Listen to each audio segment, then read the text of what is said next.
T'han ofert perdre 10 quilos en 2 setmanes? Digues que no, de seguida. Això és perillós i et roba salut. El cos no és una màquina d'ofertes llamineres. Perdre massa i massa de pressa sol acabar en rebot i símptomes desagradables. No va d'extrems, va d'un camí nou, progrés constant i sostenible. En un viatge llarg, el secret no és córrer, és marcar etapes i descansar. Amb el pes passa el mateix, planificació i ritme et porten més lluny. En aquest sentit, si ho penses com un viatge, aquestes són les peces que aguanten el rumb. Ritme segur.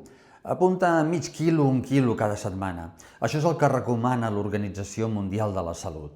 Més ràpid comporta més risc i menys adherència. Pla simple.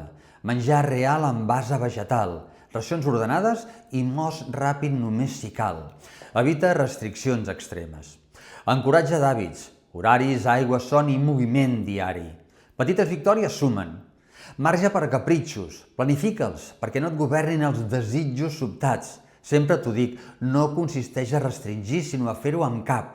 Recorda, les orientacions públiques fixen expectatives reals. Espera mig quilo, 1 quilo cada setmana. Prioritza mantenir-ho. Si t'han venut pressa, no has fallat tu. T'han venut fum. Recupera el timó en pas curt i constant.